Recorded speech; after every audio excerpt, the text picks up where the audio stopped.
Fresh and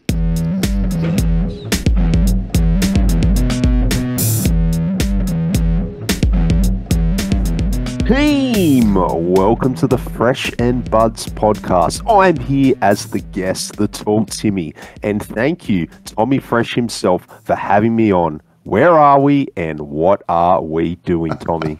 Oh, man, the Tall Timmy is here. Welcome, everyone. Thank you for that wonderful intro. As always, I am Tommy Fresh, and you are all my buds. And, of course, we have the legendary Tall Timmy on today. How are you doing, my friend? I'm doing good. Yeah, 2023 is shaping up to be quite a good year. Really enjoying it. I'm doing well. How about you? I'm hanging in. You know, I think I echo that sentiment that 2023 is the year, right? This has been going pretty well, and we're going to keep climbing. And I'm happy to be on that train with folks like you. You know, as anyone would know that is in the Flesh and Blood community, you bring the positive energy, the positive vibes that we here at the podcast like to really promote. So it's always a blast to have you back and have a chat. We haven't chatted since before Pro Tour New Jersey, so we're going to kind of, maybe recap some stuff because we're right before Pro Tour Baltimore coming here in a couple weeks. But before we get to all that, I do want to shout out to the Patreon, which helps bring the show to all of you. It helps keep the mics hot, the lights on. It's a great way to help support the show. You got a lot of benefits out of there. We have a new show called Cracking Six and Making Picks, where we talk about limited, do it with a patron as a guest. It's a lot of fun. You get access to the Romping Club, which is a patron exclusive channel in the Buds Discord server, which is free for anyone to join, which is also in the show notes along with the Patreon. And if you're watching on YouTube, give us a little like, comment, subscribe. It helps, the algorithm, that mystical algorithm helps us kind of get out there for everyone. And once we hit 500 subscribers, I will be doing a full cosplay as Levia and Gary. My co-host on the Bud Rush Bella will be the rabbit that Levia has to sacrifice, but you know what? We all have to make sacrifices, Gary. I'm sorry. I also, speaking of the Bud Rush Bella, you can find it on YouTube live, 9:30 Eastern on Wednesdays.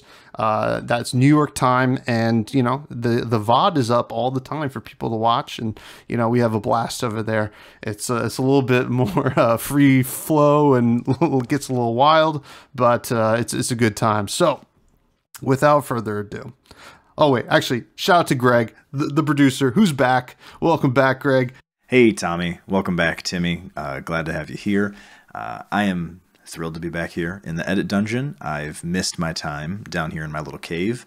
I did have a question, though. It's been a while, I know, and I couldn't quite remember how this went. But, Tommy, what's that thing on your back that's like between your shoulder blades and the backside of your knees? But let's talk about the Tall Timmy, who is just the best.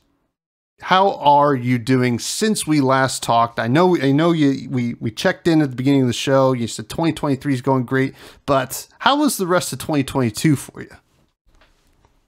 Oh, before we get into that, Tommy, I just want to let all the team know, subscribe to this channel. Let's go, team. Let's freaking get Tommy there. Seriously, let's get him to 500. I really, really want to see Tommy adorn that Levia cosplay. How crack hot is that going to be?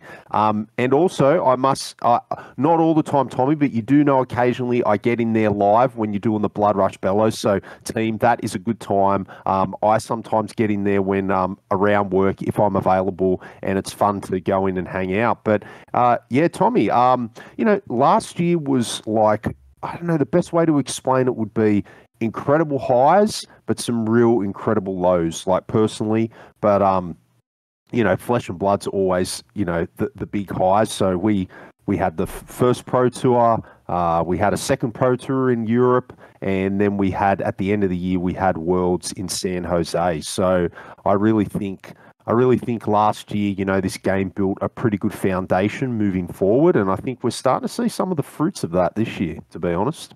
Yeah, absolutely. And you know what? I know what you're talking about, the highs and lows of life in general, right? You got to take the punches as they come, and luckily Flesh and Blood is a great high, as you mentioned, and hopefully it makes up for the lows, right? That's what you just have to hope, and it was a pretty busy year, and a lot of traveling, you had Pro Tour New Jersey, like you said, and then in Europe, and then Worlds. You were at Worlds, correct? I was, I was so busy at Worlds. Worlds was wonderful. And it's just I sort of reflect on my time there.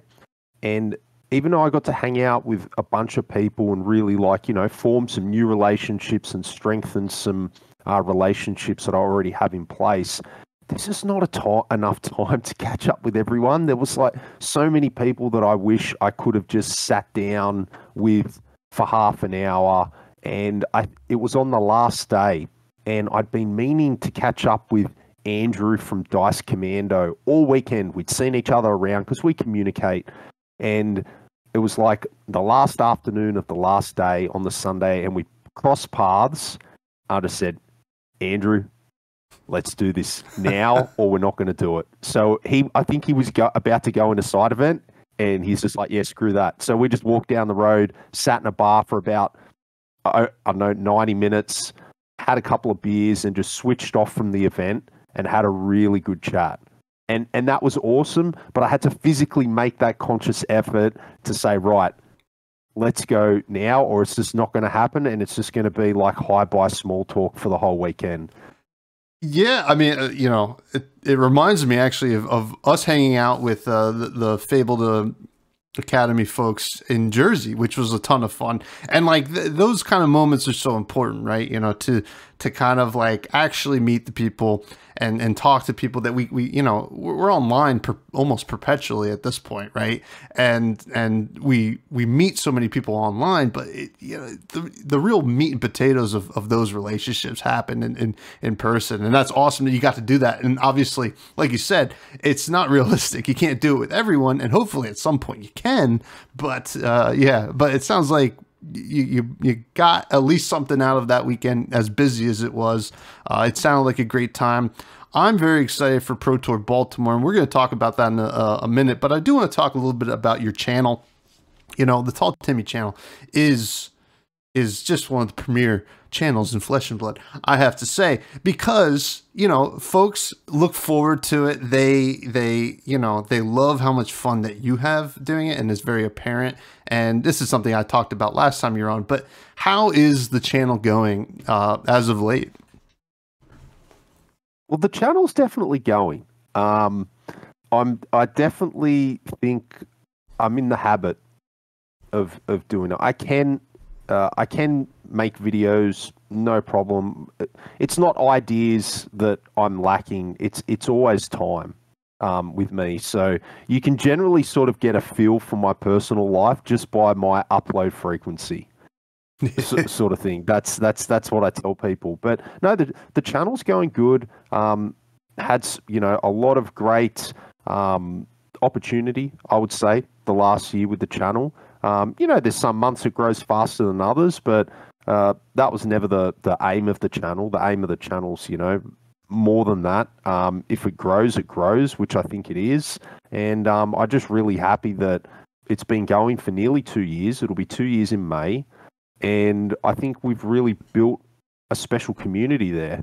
And I've really got to know a lot of my subscribers over the last, coming up to 2 years, and develop those relationships. And you see the same names in the comments, and people send you emails and messages, and I've met people at events. But no, the channel's definitely encouraged me and keeping me on the straight and narrow. But I think it's encouraged a lot of people in the community to get out there and try the game. And I had a lot of people in New Zealand recently, in Auckland, come up to me saying that's why they first started playing the game, is because they started watching my channel, get out to events. So no, the channel's not going anywhere. I'm going to stick around and keep annoying people. And I think the channel's going good. I've got some more things on the agenda this year, but it's always just a balance, Tommy, with time and family and work and real life. And I like playing the game. That's the problem.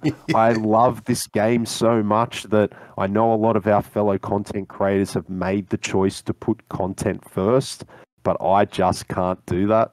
I just can't. I really just can't. I just want to play the game. So I'll always sacrifice content for the game's sake or for just catching up with people in general in the community. I'd always rather do that than stay at home by myself and make a video, if you know what I mean. Absolutely. I mean, I feel the exact same way. And it's almost, there becomes a point, especially when we have a new set, like Outsiders came out, right? And very exciting. But as content creators, sometimes that's the best time to, like, you know, get out there and start talking about it, making content about the new set and just talk about it because people are excited. We're excited. But also when you have to do all the content, you can't play it as much. And I think last week I sat down at my armory and I was like, man, this has been a while since I actually played with these cards, and I was like, I don't know if, like, I lost some edge, you know. I got whomped at the armory. I was like, damn, I gotta get back to work and getting better at playing the game again. But you know, in terms of the channel, at least from my perspective, right? You've done an amazing job, especially with your community and your viewers. And I mean, I could say we have some listener questions at the end of this show. And in the Buds Discord, that's where I get them from. I say, hey, listen, everyone, Tall Timmy's coming on. What questions would you want me to ask? And instead of like a slew of questions, I just got a slew of people saying team. And so it was like, all right, well, I mean, that's not a question, but that's awesome, right? And it's very cool. Now, is there anything fun and exciting on the horizon for you and the team? Fun and exciting. There are, you know, I have launched a Patreon myself quite recently, so I do a monthly Patreons only video. So I have, like, they're going to be a little bit more spicy, where I can really, people think I go off the rails in my normal YouTube videos, but no, you haven't seen nothing yet. That's the toned down version of me. So, so that's an exciting thing, but no, just getting out to some events. If I can, Tommy, I'd like to do more vlogging or more on-site filming with this Pro Tour. That would be something that I'd really love to give the Flesh and Blood community worldwide, is some rapid, not like a very highly edited vlog that comes out weeks later, but I'd like to give the people at home some continuous, I'd say, footage or some conversations with some of the top players and get some insights along the way. I don't know how feasible that's going to be, but that's something that I have in mind. And then just generally my continuing commentary and, you know, the way that I sometimes look at things a little bit differently, I want to convey that to the team. I am thinking of actually starting streaming, believe it or not, to keep not only because I think it'd be fun, but to keep myself accountable. I always say that, I really need to get some reps in, and I just get so busy. But that's something that I do have on the, you know, even if I could do my first few sessions before heading to Baltimore, that's a big thing that I'd love to do, is do some streaming on Talishar. Well, I think people would love that, and I know I would, and that would be really cool. Now, I do have to say, if you're vlogging in Baltimore, please find me. I would like to make at least some kind of appearance in that. Are you going to be there with the whole get up, the massive no booth, the mobile booth? No get up this time. It's still in the background there. You know, it's kind of like a memento of like that first big event, right? You know, I'm hoping to, you know, do something a little silly for the weekend, but I haven't really made up my mind yet, or I have, and you know, you'll have to show up and find out. But it should be a good time. But I'm looking forward to it. Now in Baltimore, you know, what are you looking forward to the most? About the event, or just the event, traveling to Baltimore? You know, I know that, you know, You definitely approach the traveling aspect with a very open mind, which I appreciate, and I like to see that.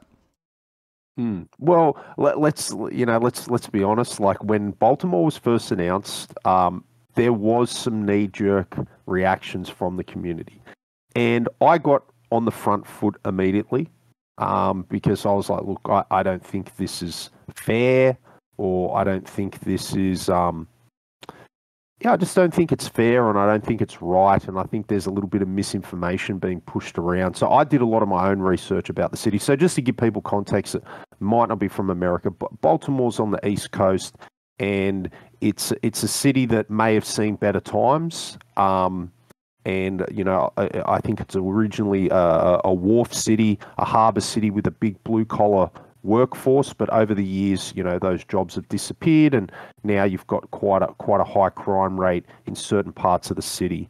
Unfortunately, the place does, Tommy, it does have a high murder rate. Okay, I'm not going to deny that or say anything like that, but it doesn't take long if you dig a little deeper that like 97+% of those murders, happen in two very distinct parts of Baltimore, which are both like 3.5 to 6 miles away from where we're going to be. Yeah. It really is just targeted gang crime. Now, might you be mugged in downtown? Yeah, sure, but you could be mugged anywhere. New York, Philadelphia. People were getting mugged in California, in LA. Yeah. But I have no doubt that if you go to Baltimore and you approach it like any other major city, you're going to be fine. Unless you're wandering around these neighborhoods that you have no business wandering around in, which why would you do that in the first place? Yeah. I think you've got nothing to worry about. And the more research I've done on Baltimore, the more I'm looking forward to it. It is a serious historic city. It's a very old city. I'm getting in there on the Tuesday because we have a public holiday on that day. It's our Anzac Day. Australian New Zealand Army Corps, like from the World Wars. Mm-hmm. It's a very important day here in this part of the world, Australia and New Zealand. And I'm going to be heading over on the Tuesday. So I'm going to have like 2 days of sightseeing or catching up with any buds that might be in town. But there's a lot that I want to see. There's a lot of little boroughs, historic towns. There's a beautiful harbour. There's a couple of islands out there with some old military artifacts on there. There's even some old cool stuff like, the Star, Stripes and Bangles song where the composer lived. So there's a lot of deep, rich history in the area that I want to check out. Plus the food. It's meant to have some of the best seafood in America. Oh yeah. I heard the crab and the crab cakes and the lobster rolls are just on another level. And I think the place has got a groovy culture. I've even been, it's got its own style of music, Baltimore club music, which I had never heard of, which is like cool. It's like hip hop fusion, EDM meet reggae.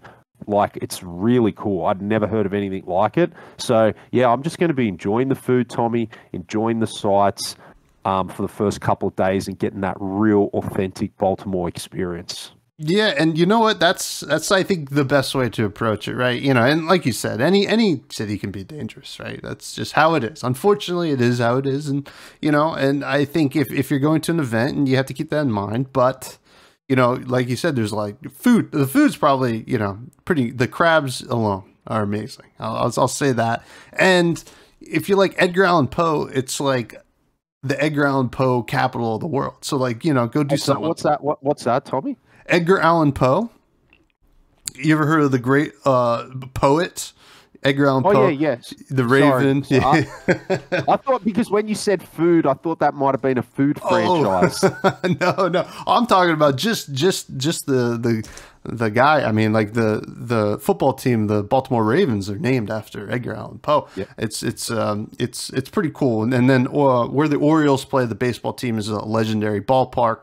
There's a ton of stuff. So I appreciate your approach to it, and obviously you've done your research, and I encourage anyone to do it. And it's very cool. So besides the city, what are your thoughts on the Pro Tour? Are you excited for what the Pro Tour is going to have to offer? Do you have any early predictions? Definitely. I love that this Pro Tour is basically taking place, 4 weeks after a new set release? Mm-hmm. I think that's key, which I know now with the OP calendar, they're going to be moving this way. So new sets will drop before Worlds, before Nats, before Pro Tour. I really like that. Because, we get the opportunity at home to be like, oh, is there going to be a broken deck? Is there something under the covers that we don't know about? Also, watching the pros draft with a new set is going to be amazing. I'm looking forward to seeing the stats on that. What are the 3.0 decks looking like in draft? I think there's some great coverage opportunity to provide a lot of those details to the viewers at home. So I'm really, really excited. That's what I'm most excited about the event, is to see what new takes, new decks might come out of this weekend, and draft. Like, is there going to be a consensus on draft? Is there going to be a breakout archetype over the weekend? Yeah, that's very interesting to kind of like ponder, right? Because, well, ponder tokens. But and because there's the LSS kind of announced that hey, don't worry about, we're gonna have our own packs, the collation, or the issues, it will be fine. We have something figured out. They didn't really give the pros any kind of thing to take home with that. It's just, hey, trust us. And I know a lot of folks, and Haydendale has been one that kind of has been like, hey, what are we doing here? But I kind of like that there's going to be a little bit of mystery for the pros, kind of entering it, because it's going to truly test their mettle in how they play limited, and that's very fun. Now we've had Pablo Pintor won New Jersey, Matt Folks won Leo. Is this the year, or is this the Pro Tour that someone from the Southern Hemisphere wins the Pro Tour, Timmy? Well, I would love that. I would say that, okay, there's no denying it anymore. Michael Hamilton, he is the best. But he does not have a Pro Tour title yet. It's true. So could this be, like, he's won Worlds, and Worlds is, bigger title than a Pro Tour. But I'm sure Michael wants to add a Pro Tour trophy to the cabinet. So I'm very interested to see that. Is Michael going to rise to the occasion again and become victorious and add that? And then I think if he adds that Pro Tour trophy to the cabinet, not only is he the best player, the GOAT could quite possibly, we might not see another player rise with that much dominance for another decade, or half a decade. We just don't know. We're too fresh. We're too fresh into the game. Yes. But look, I would love to see, I know there's some people down here that are putting a lot of work in. Like, I'm talking a lot. Like, I know people personally that I've have already up to 30 plus drafts. They are grinding big time on, Talishar, grinding in real life. So they're working hard. Are they going to have what it takes? We'll see. Travel, playing overseas, that can all take some tolls. But these people are somewhat professional flesh and blood players. They take it seriously. They adjust their body clocks. They do what they need to do. They get in the houses or the hotels with their teammates, and they get the games going. But hell, I'd love to see some people from the Southern Hemisphere. Look, we had Hayden Dale in Worlds. He came in 16th, which was great to see. But, we do have some good players down here. Hayden, Nick Butcher, the calling winner, Sam from Melbourne. He's just confirmed he's flying over. And I'm telling you, young Sam, he's a dash master. He is really, really crafty. We got one good player up in Brisbane as well. There is some good players around here that I'd love to see. Are the Kiwis gonna actually? Okay, well, Hayden's a Kiwi, but are someone living in New Zealand currently gonna make a breakout? I'm not too sure. The Southeast Asians, they're gonna turn up again. They always do. So I would like to see some new faces in the top 8, and I think we are going to see some new faces in the top 8 because it is a new format. I think if the format was out for maybe 3 months or so, I think you'd see more of the old guard in the top 8 because they've just got all the systems and they've got everything in place and they can eventually just sort of break things down and get the most optimal builds. But the fact that the set's been only out for a month, that might swing the pendulum in the players that, you know, might not have those resources available to them. Yeah, it's a little bit more of an even playing field, perhaps. And, you know, I'm sure LSS would love for a hometown, you know, Kiwi kind of coming in and taking a title, whether it's the Pro Tour or Worlds at some point.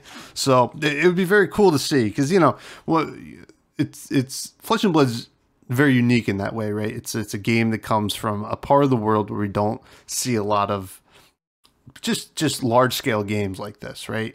And I think it's pretty cool that it's, you know, when I think of Flesh and Blood, I think it's synonymous with folks from Australia, New Zealand, you know, Southeast Asia. So it'd be very cool to see them kind of make a showing, and I hope you're right. You know, this is kind of the even playing field for them. So now, Outsiders, as you mentioned, was the big set here right before the Pro Tour, and it's the freshest set that we've had before a large event like this. How have you been enjoying Outsiders so far?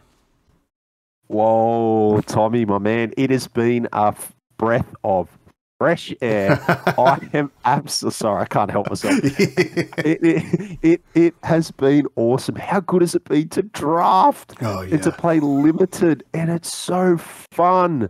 It is fun. I keep telling people limited is great for new players and inexperienced players, and it's a great way to start. Holy heck, they nailed this. Okay, LSS nailed this limited format. I've had so much fun. I've done 9 drafts, 10 drafts. You know, I played in 4 pre-releases. I haven't played a constructed event in the Flesh and Blood yet. I've just been quite busy, but I've been playing a bit on Talishar. Mm-hmm. Amazing as well. I like what's happening there in the format. But yeah, I think they knocked the flavor, like the Azuri flavor of switching cards, Switchblade, amazing. I think, you know, great. They've upped Katsu's power level.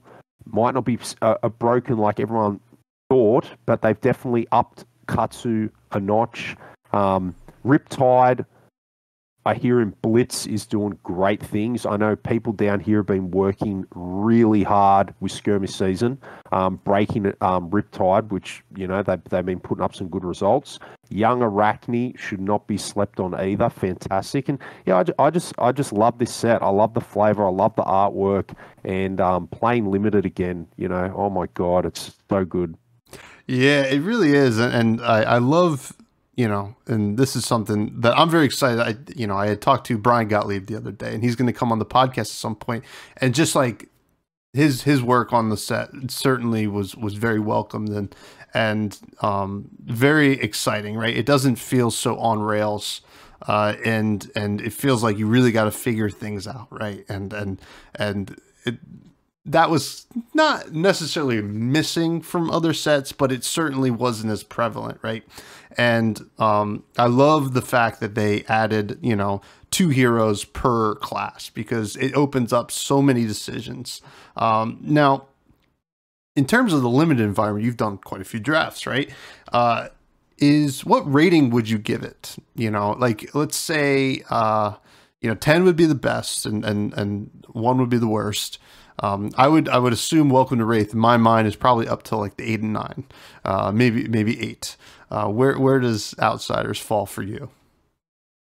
Well, I'm just so inexperienced with Flesh and Blood Limited in general. Like, outside of Uprising, okay, I drafted a hell of a lot of that because, you know, I was an established player when that game dropped, and we drafted it in Nats, and I drafted it at Worlds, and I did a lot of Uprising drafts. But outside of that, I've drafted Welcome to Wraith maybe 5 times and drafted Tails a couple of times. I was quite new back then. I didn't really know how to approach a Flesh and Blood draft that well.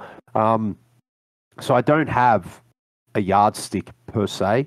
I'm probably going to cop some flack from this, but I enjoyed Uprising Draft. Okay. It was a unique experience, sure. Okay. I've said this before on my own channel, Tommy. I think the main reason why Uprising cops a lot of flack is just the pure fact it was out for so long. True. If we only drafted that set for 3 months, it'd be here nor there. Yeah. People would just be like, okay, well, move on. Let's see what the next one is. So how would I rate Outsiders? Well, I'd rate it quite highly. I think it's got incredible replayability. And if we get 3 draft sets a year, on this level, give or take the same, up or slightly down, I think we're sitting pretty. Oh, yeah. I think this is really, really encouraging at all levels of the game, because as you know, there's people that enjoy TCGs just for limited. Yeah. If you can foster a community of people that just engage with your game in a limited capacity, I think that's great. And I know people from other TCGs that have been waiting on the sidelines purely for that. They don't want to engage in Flesh and Blood Constructed. They don't want to. They're not that way inclined, even with other TCGs. But they'll only come over when they know that it actually is a legit limited game that's giving them fresh sets throughout the year to play. Yeah, and I know plenty of folks like that as well, and I'm hoping that, I mean, it sounds like they're planning to get to that point, and that's very exciting, especially for me, because I was actually for a long time a limited only player in Magic. Now, I enjoy Flesh and Blood Constructed quite a bit, so I'll never be only limited in Flesh and Blood. But, I know what it's like to kind of be like, I want to draft more. I want to crack more packs and play with the cards, and it's very exciting. So, and, something about Uprising, I just want to go back to that. You said that you enjoyed it, and, and like you said, 3 months, if that was it, it might have been received a little bit better, at least in longevity. So they did some cool stuff, right, with Uprising. They added a headpiece that is a token everybody could play. They added the Phoenix Flames that 2 of the heroes could play. And then they've expanded in Outsiders, the multiple heroes and stuff like that. So they're certainly learning and adding things, right, as we go with different sets, right? They had the original 4 hero stuff, and now we're doing weird 3 hero, 3 class, 6 hero, whatever. Is there anything you would like to see changed or added in the next limited set that we have? I think something that they should maintain, the hybrid cards. Mm-hmm. I think that's very, very, very well done for drafting. I think it allows for deep decisions late into the draft. Picking your class, say, deep into pack 2.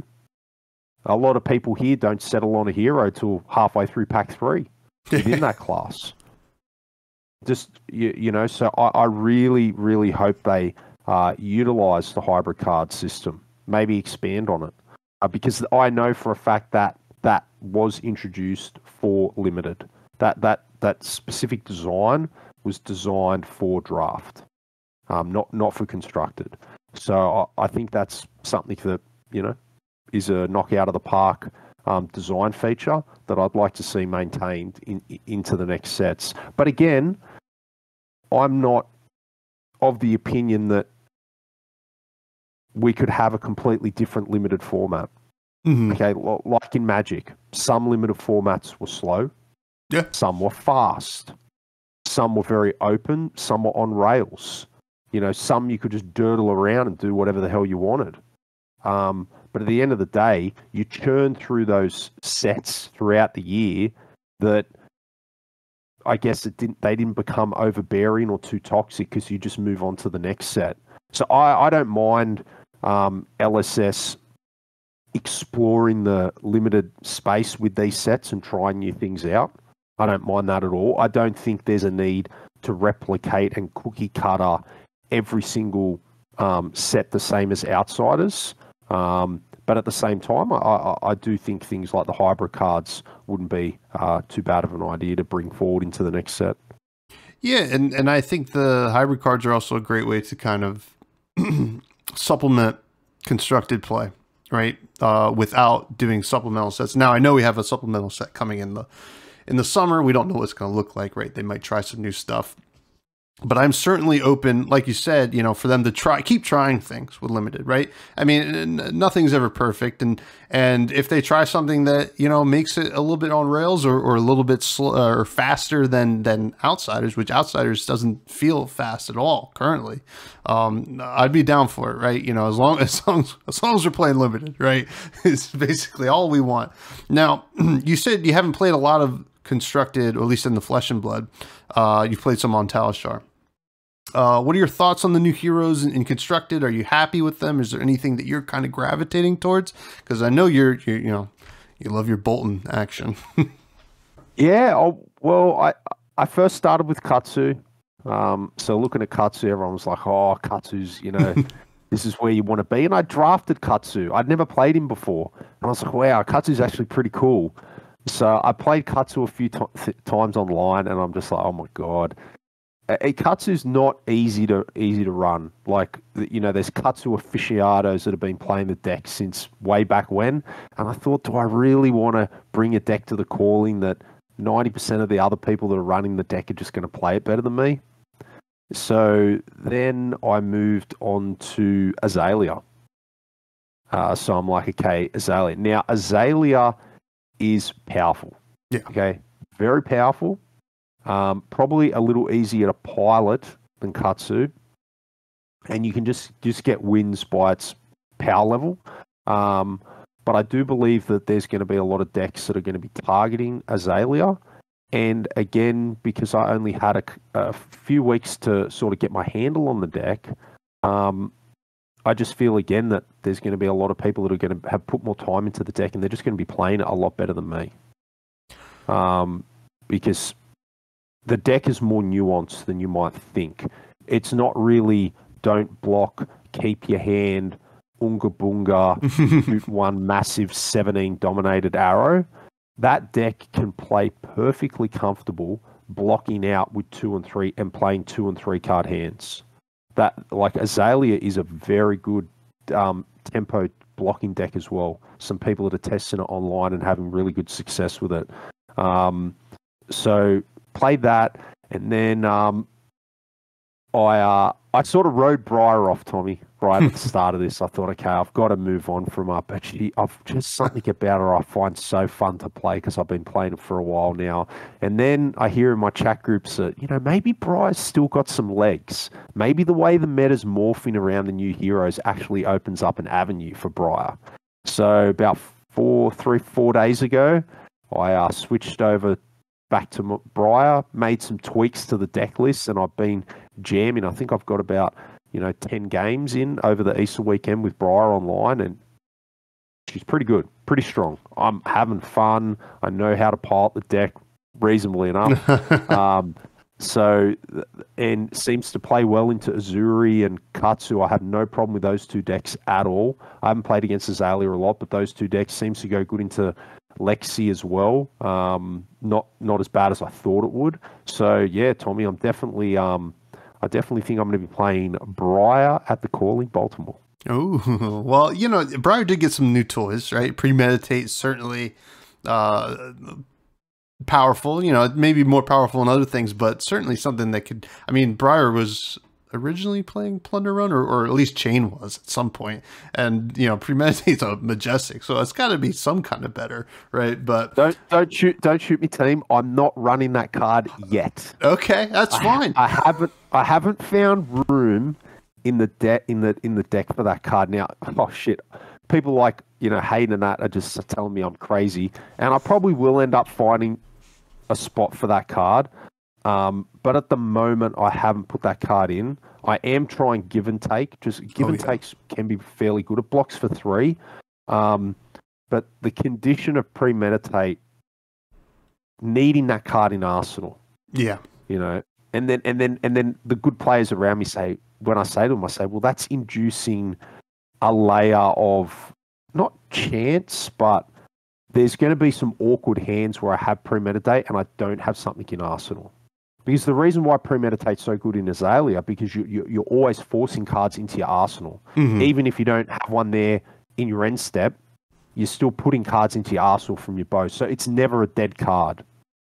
Because every attack, you're basically playing out of your arsenal one way or the other. Yeah. But in Briar, that's not always the case. And they're like, oh, but you need to be arsenal, you know, Timmy, you need to be arsenaling an attack action every turn or you're not playing. But not necessarily. Not, you know, sometimes I do, sometimes I don't. Depends on the game situation. So the last thing I want to do is I hate drawing. Like, Briar can have dud hands as it is sometimes. And I'd hate to have Premeditate in my hand with no card in arsenal, especially when it can only block for 2. Yeah. I mean, hey, listen, I don't play a lot of Briar. I believe you because I've played against Briar and I've seen them brick so hard. And like, what do you replace if you're going to bring in something else that could just help those bricks? Because you got to bring out something else, right? It can't just be, you know, whatever. You can't just add that and take an attack action because then your ratios are off. So hey, I believe you. And you know, if Premeditate is not the way for Briar, I'm not going to argue with it. Give and Take though certainly feels very powerful. Now, let's do fresh faves. We're going to talk about all of your favorite cards from Outsiders because it's nice and fresh, right?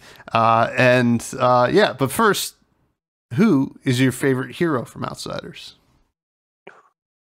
In draft or either or, you know, hey, listen, it could be in general or in draft. It's whatever your heart desires. Favorite hero.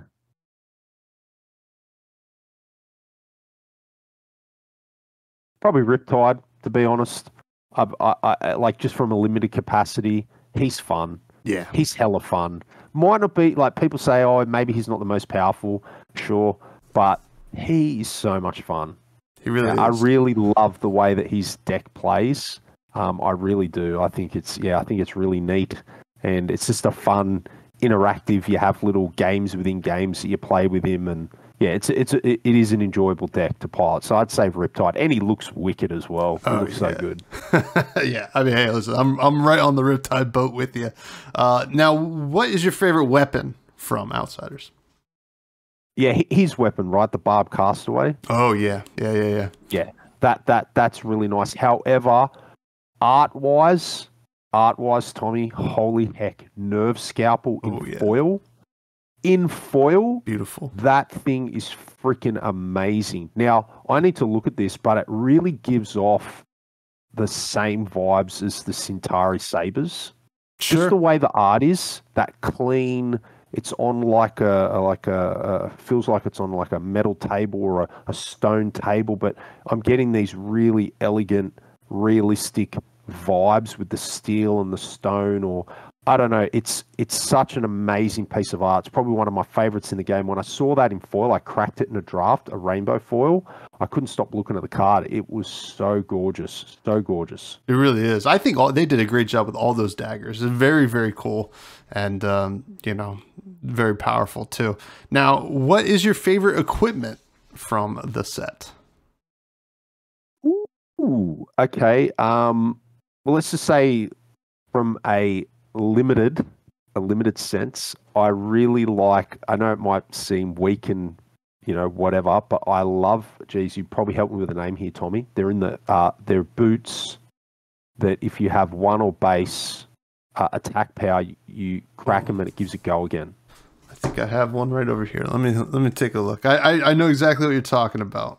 Now, at face value, that card might get overlooked. Yeah. But I tell you right now, in Benji and in Arachne, that thing's a powerhouse. Oh, yeah. That's Fleetfoot Sandals. Yeah, Fleetfoot Sandals. Yeah. Freaking, what a piece of equipment, okay? Gets you in another unblockable attack late game with Benji. So it's basically like, you know, I've got a 1 that doesn't have go again. Okay, sweet, crack it. Now I'm going to come in for a 2 unblockable. So it opens up really good, you know, kill sequences in Benji, but also with young Arachne. Yeah. Because it can sometimes, you know, you can go, you know, you can have your your red stealth, go again. Then you might have a blue, crack the boots, go again. Because the thing with those stealth cards is it's the on hits. Yeah. You know, one damage is here or there, but maybe it's got a frailty token on hit. So people are going to feel inclined and they're going to be like, do I want to waste one whole card for one block? And then you have the go again, you come in with something powerful at the end, like a big red or something. So yeah, that piece of equipment I rate very highly. If I'm drafting Benji or Arachne, I want one of those at all times. Yeah, and it's worth noting. I think the foot slot in the set is pretty. It has the least amount of options. I think it has that or the Seeker's leggings, really, and at least at common. And yeah, I mean, and like you said, anything that's got one attack, you might as well throw that in there, get a little extra go again. So, but the artwork and the flavor, I think a knockout of the park card is Flick Knives. Oh yeah. You know, artwork and flavor.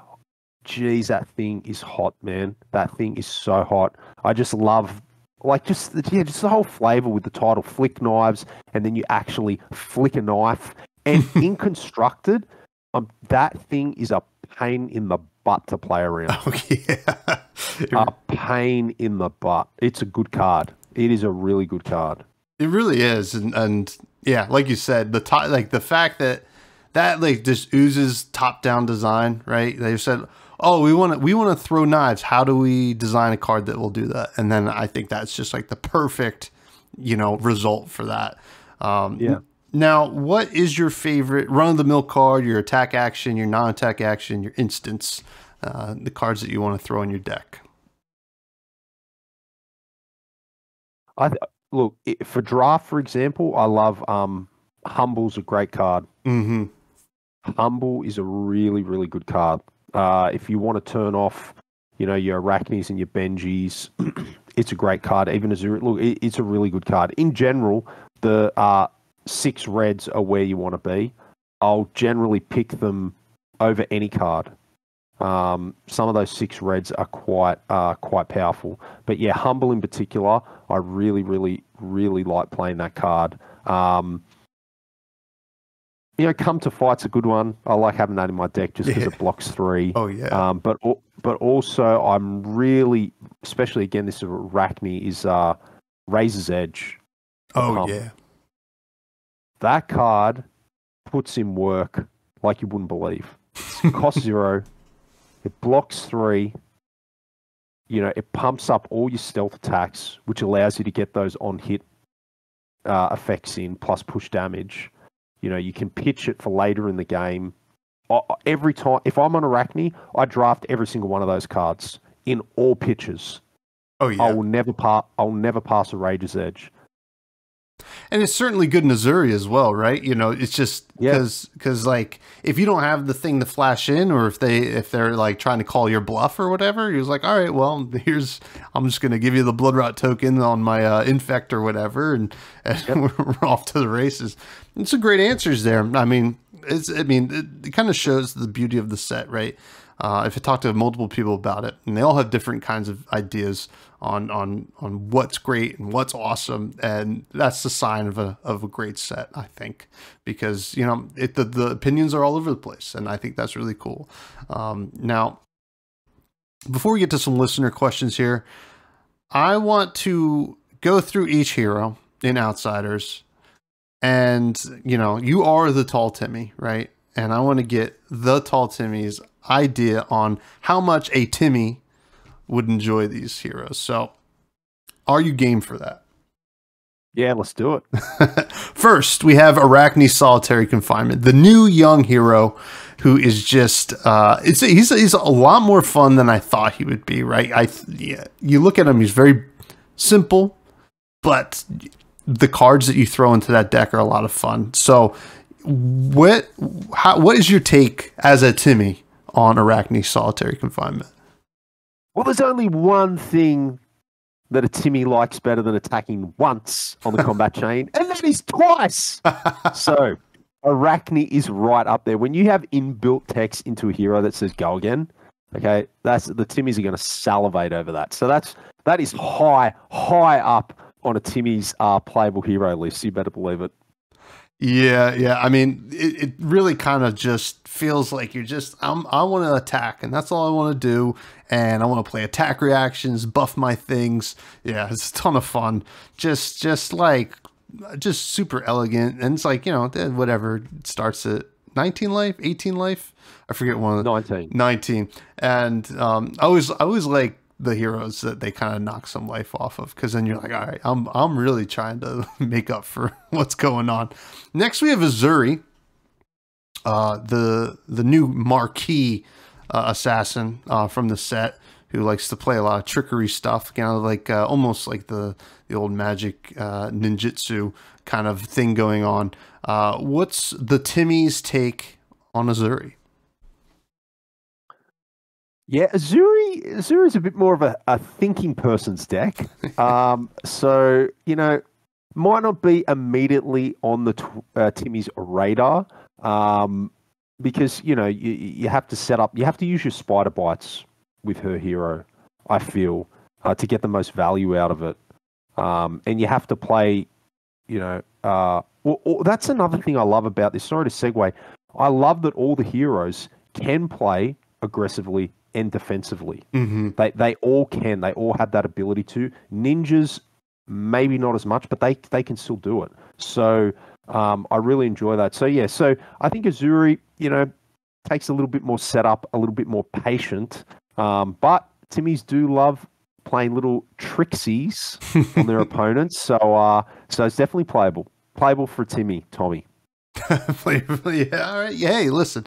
I mean, Azuri's very cool, right? It's kind of pretty unique. Almost feels a little bit like Dorinthia, but like kind of there's only so many things that can be presented, right? So you can decide to block however it might turn out, but they can also say, oh yeah, you want to give me 2 cards? I won't give you any cards. Like, here, just block my 3 with 6 defense.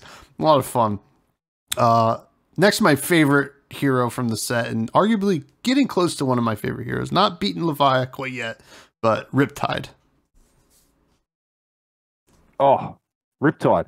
When you have a hero that has hero text that can do like alternate win condition or alternate damage, the Timmys are going to flock to that. Also, the artwork, okay? The artwork is very, evoking, I think, for a lot of our community. Being a pirate, ranger, pirate, undead, big chungy wungy. I think people like him. But yeah, the cool thing is he can be a little bit of a Timmy trap. Excuse the pun, Tommy, but like maybe Timmys might get a little excited and go a bit too deep on the traps. But in limited though, I'd say you pick up those traps to your heart's content. I love playing traps in Riptide for the simple fact that it allows you to take pressure off arsenaling a card your turn, or if you don't have a front pump action to get something into your arsenal, you play your trap out in your turn, then arsenal a card, and it's ready to go for your next turn. Like that's key to me. So it's almost like I love the design in that card that you get the free damage if the trap triggers, plus it enables the second hero ability that putting a card in your arsenal. So you get like both lines of text you can often get off by playing a trap, which is, I think, how traps need to be played, right? If you're getting the 1 damage in, plus you're utilizing the second line of Riptide's text, getting a card in your arsenal, I think you're winning. Yeah, love the hero, mate. Definitely up there for the Timmys. Yeah. And, the traps in Limited, they're all have really relevant text on top of the 1 damage that you're going to do and blocking 3. So very, very cool. It might be a trap for the Timmys in Constructed, but I'm willing to fall into that trap. What about Azalea? Azalea feels a little bit more technical, right? That's the one hero I've not drafted yet. So for whatever reason, I haven't drafted her. But look, again, if any hero that is able to, I guess in Magic you'd say evasion, right? Like any hero that has built-in unblockable or damage that they can push over the top that your opponent can't interact with, is a massive thing. So the ceiling on Azalea in draft, in my opinion, can be very high. And it seems to me that if you have a very well-built Azalea deck, you could potentially scoop up your pod 3-0 without an issue. Oh, yeah. Oh, yeah. I think Azalea, like you said, might require the right ingredients to make that happen. And if you were playing against a really fast Ninja or Arachne deck, you might have a few problems. Yeah, yeah, and I think it probably comes down to Azalea getting just a ton of arrows, right? She needs a ton of arrows, and you need the good on-hit ones, right? You need, like, the infecting shot and the sedation shot and stuff like that. But, yeah, you know, she takes a lot of work, but she's cool. I don't know if the Timmys flock to her. I think to me, the folks that want to feel like they're getting away with something, yeah, they, like, want to be the smartest person in the room, maybe. The Timmys will flock to it in CC because when they know it's a powerful deck, you know, and like I alluded to before, it might not be the most complicated deck to play either. You know, you're playing a big go tall type deck. Mm-hmm. But yeah, so I definitely think your advantages though come in with the technical play, where you saw Brody Spurlock leverage off that when he was essentially like running the numbers in his head. What are the chances of hitting certain cards when he activates certain abilities? So if you get to that level of Azalea, and you can go deep on her, you can go very, very deep technically wise. It's not just Unga Bunga in. Then I think that hero can give you an even greater edge. Yeah, absolutely. Now, what about the ninjas? So, you know, you mentioned evasion with Azalea. Benji has the most built-in evasion in the game, has unblockable twos. Benji's hot. We didn't work out how good Benji was until draft number 3, maybe draft 3, and I was sitting across with Nick Butcher, and we both, I think we both drafted Katsu, and then we sat down, we played a game. We're like, oh, let's change our decks to Benji. We played like 5 games, mirrors, just boom, boom, boom, boom, boom. And after a couple of games, we're realizing that this deck is essentially playing like Icelander from Uprising. You're literally just trying to defend and get some damage in. Yeah. Get your opponent to 6 to 8 damage. You don't block, you go down to 1, and then you set up a kill shot. Yeah, yeah. And once we sort of like were, whoa, this is busted. Because your opponents are essentially starting on like 12, 13 health. Yeah. That's why you're on 17. You can now see why Benji has such a life handicap. And I honestly believe that wasn't for Blitz. It's for limited. If Benji had 20 health in this limited format, he would be too powerful. Way too powerful. Unstoppable. Way too powerful. Oh, yeah. Geez. Yeah. Benji, that's what you're doing. If you're playing against Benji, you've got to preserve that life total because they can come out of nowhere and do 8 damage very quickly, unblockable. So yeah, Timmy's love the Benji, and plus you get the +1. There's so many cool interactions with Benji, with your equipment, with your pump. There's a lot of cute little interactions with Benji to milk the most out of those abilities. Yeah, so much fun, and you know, something when I saw them put it into the set, I was like, oh man, that's gonna be a problem. I'm gonna have to figure out. He's like, I'm gonna have to draft brush offs. I'm gonna have to drop like traps and stuff like that. And you have to have a plan for Benji's just in case you run into one. We all thought brush off was useless, and then on that third draft, we're like, holy hell, you might want to actually prioritize a couple of red brush offs in the draft in the board. Yeah, because how else are you going to deal with this? Yeah, it's brush offs, I guess peace of minds, but even then that's pretty like card intensive. So it is. Now, what about our old friend Katsu here? You know, this is, you know, been around since the beginning. You know, it's has some great cards. Is Katsu the business in Outsiders? Katsu's good. If you've managed to draft the right combo cards, the right lines, Katsu's very good. Katsu's the one hero that can have, 15 plus damage turns, where I don't think the other heroes can. They might occasionally have some busted turn where they're doing like 14, maybe, but Katsu can quite easily present 15 damage, 16 damage with the right deck. So on the raw numbers, Katsu's pretty good. And, the tried and true Kadachi for 1, Kadachi for 2, blocking out, playing defensively, just off a red. I love, block with 2 cards, Kadachi for 1, come in for a 6. Yeah. Why not? Or come in for a 5. If you don't block it, give me a Ponder token. Now I'm getting an Arsenal. And I'm going to come back at you with a 5-card hand. So I like those lines with Katsu. You can just sit back and just go, red generics in Katsu are so good. So good. Especially if you want to play that more defensive game. Yeah. Just playing with 2-card hands. But yeah, Katsu's I wouldn't say that Timmy's a flock to Katsu. I think it's more of a, more of a scholar's deck. You got to pick your moments. You got to know what's in your deck too. So yeah, Timmy's going to get intimidated by Katsu, because you have to remember, because you want to activate his ability, but you got to know what you're digging for and what your lines are. So yeah, maybe Timmy's. I don't know if you want to do your homework before you delve into the depths of Katsu, but I still think Katsu's good. I think Katsu's particularly good in sealed if you get the right cards. Oh, for sure. And, Surging Strike is still great, right? It's still going to be a great card. And yeah, it's and especially in this set, right? 5 go again is unheard of in this set, in terms of limited, right? It's going to be something else. Now, we got some listener questions. If you don't mind answering them, Timmy. Go. First one comes from Pat Shaw of Off the Rails TCG.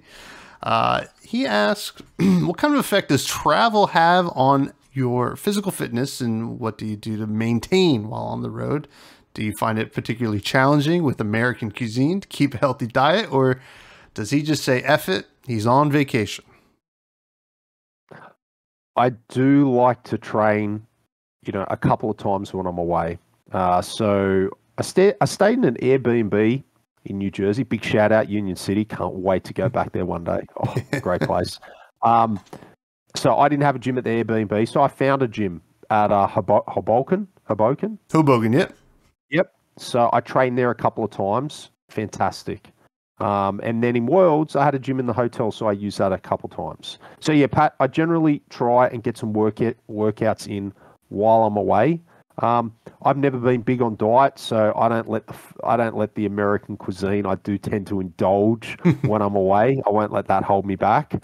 But yeah, the Americans sure do love their portions. That's for sure. You never go hungry. You never go hungry in America, so that's a good thing. But no, I try and stay active. It helps with the jet lag because I'm a long way away from you guys and girls. So it really does help with the jet lag, and it helps just when you've been doing any sort of physical sort of stuff for so long that I have over a decade, it just becomes a habit.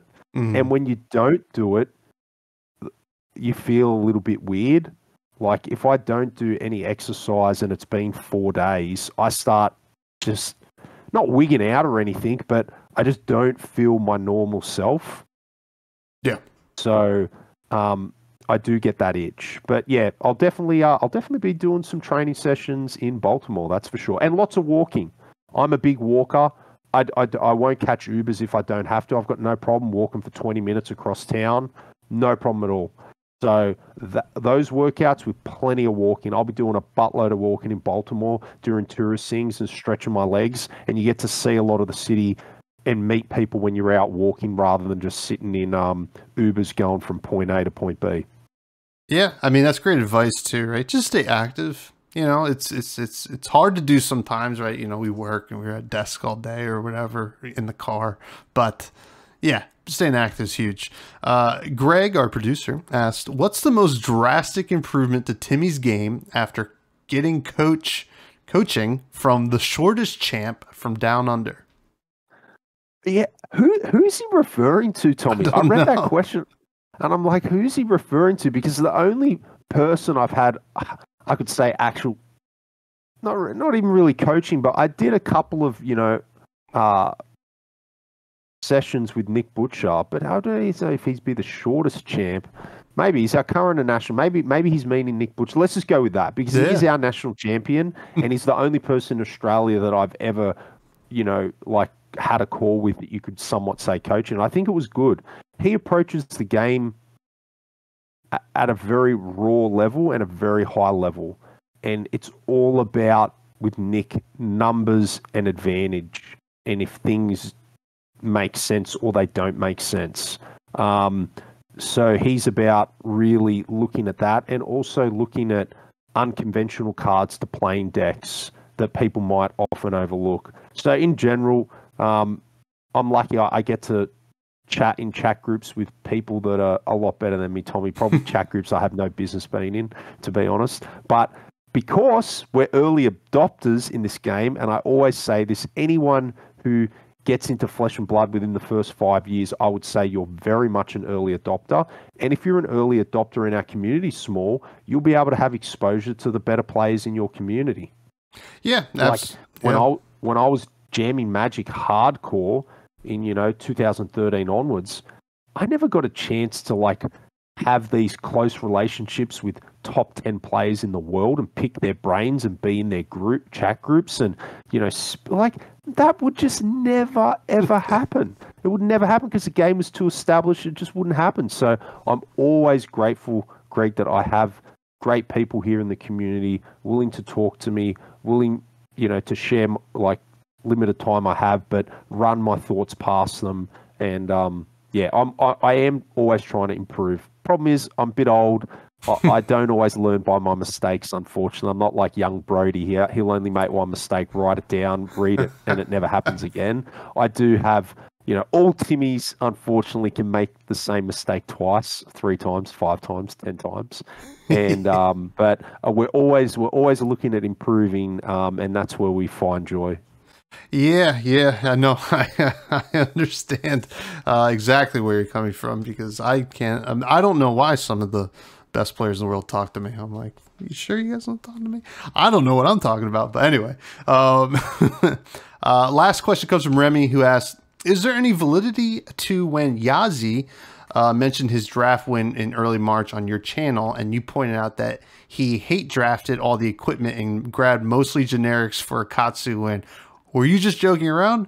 Mean or not, do you think he got lucky, or is that a legit draft strategy because he's going to Outsiders draft this weekend and wanted to know? Okay, I'm not a WTR draft expert by no means, but I have beaten Hayden Dale and won a draft pod in WTR. Okay, so I do know that the equipment in the WTR draft is very good. Very, very good. If you can start with, an extra 3 life in that format, it's very decent. So it's kind of tongue in cheek, but at the same time, equipment is important in WTR, and staying open and picking generics as well in WTR is fine as well. Fine strategy. So Yazi was having a bit of fun, but it works for him. Yazi's been around. He's drafted a lot of WTR, and he's quite good at it. How that would translate, though, into Outsiders. Outsiders, though, you can stay open. Okay, you have Remy, no problem with that. Your first 6 picks could literally be all generics. Yeah, it's very true. And you could still come out, between equipment cards and generic cards, you might not pick your first class card until 7th pick and still have a great deck. Yeah, you're right. It's I mean, and it might work for Katsu. And I think maybe Katsu might be the only one that you can really really do that in Outsiders, just because of the Kadachis, as you said before, just Kadachi and 2 for 6, and block with 2 cards. So try it out, Remy. It's limited. It's the time to try things. So This has been a great episode, Paul. This has been excellent. You've been awesome as always. Thank you for coming on, and thank you for your time, and dealing with the time change or the time differences. Can you please plug anything you'd like to plug and where people can find you? Thanks, Tommy. Look, team, I must admit, I was a complete Timmy. It took me about half an hour to work out the audio, the microphone on my end. So, Tommy, cheers for being so patient with me. So patient with me all along, team. The microphone was not turned on. Can you believe it? But we learn and we move on. So, no, thanks very much for having me. It's always a pleasure. I see we last spoke, I think it was March last year. I looked it up. So, geez, man, time flies. And, it's good to see it's still in the game and having a lot of fun. Where can people find me? YouTube, check me out. I do a little bit of everything. Depends on what's going on. You can Twitter, I'm on there, quite active. I love Twitter. Can't believe it. I never would have thought I'd use Twitter before, but Flesh and Blood's really got me into it, so I really enjoy there. We've got a good community there. And they'd be your two main places. I've got an email too on my channel. You can always email me. People do if they don't want to publicly comment or anything, or on Twitter. Just send me a DM. I'm always approachable. I'll definitely be at Baltimore, so you can catch up with me there. I'll be at the Min-Max booth all day Friday, playing games, having fun. So, come hang out. It'd be awesome to meet you. Yeah. Please check out the Tall Timmy if you haven't already. But, I think you can tell from this conversation, he's just the best. So, check him out. And you can continue to check me out on Twitter at FreshBudsPod. Like, comment, subscribe on the YouTube. Let's get those subscribers up so I can embarrass myself with a big cosplay. And check out the Buds Discord, which is open to everyone. It's a great community where everybody is really awesome. And check out the Patreon. And finally, I always like to talk a little bit about food.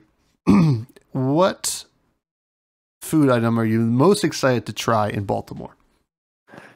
Okay, Baltimore, that's crab cakes, right? I'm going to eat so many of those suckers. It's not funny. I've got the YouTube videos like top 5 crab cakes in Baltimore. I'm going to be going to them all. And I'm, wash it down with a few PBRs. That's exactly what I'm most excited about. I love crab, right? I love, it's such a nice food, so sweet, so tender. So, crab cakes, come at me. That's my main goal for Baltimore. Awesome. And I'm going to have some beers for you that I'm bringing, so you can try some more American beer, my friend. Now, this was a blast. I'm looking forward to eating crabs as well. And please, everyone, have a good week.